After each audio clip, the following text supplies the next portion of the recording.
judi ngan zina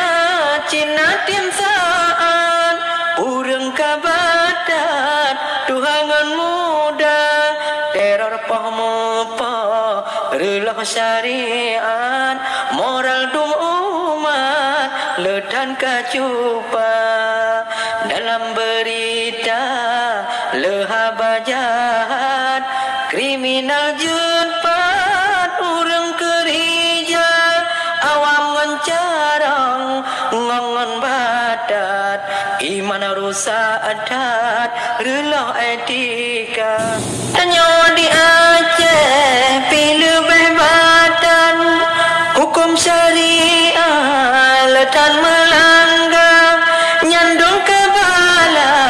teka lepah berat anak teringat malah disaja seruan agama menggema jutpat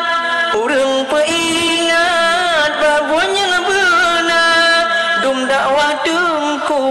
abungan ustaz ulama peingat pedulihana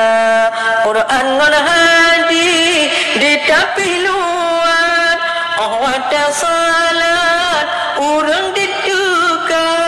oh azan maghrib seberame umat dan le menghadap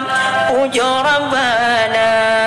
menyobat kedai lalai lepatan ladong sahabat lalai pacakra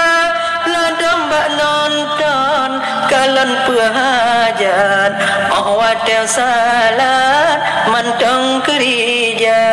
ladong peh bate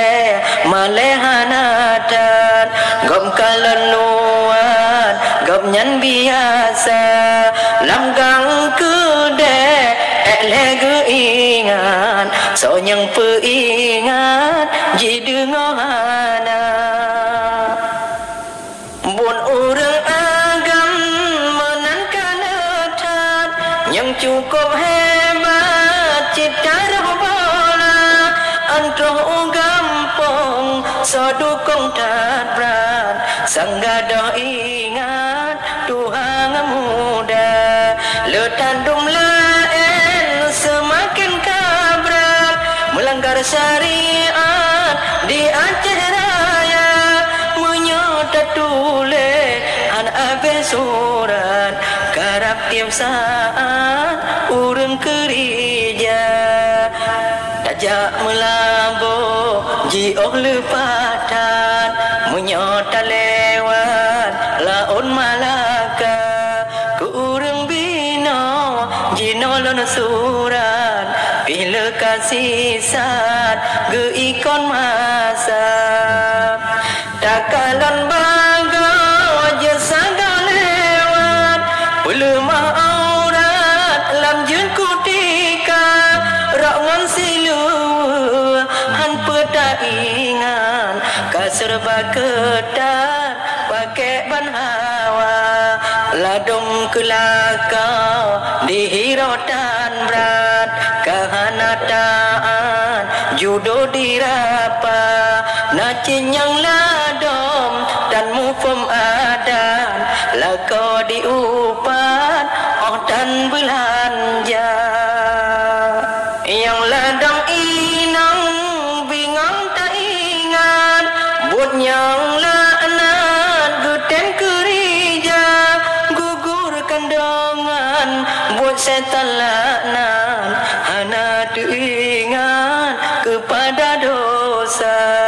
yang ladong sayang jak dagang pengat atat terhormat gejak persiwa dengan kebake jahil lupa berat hati kabatan iman kacupa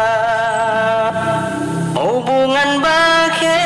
lahela tempat dah baca mehat lam surat khabar bayi dijabah kagadah ingat ayah dan mupat kadengan pama Allahu Rabbi Nabi selamat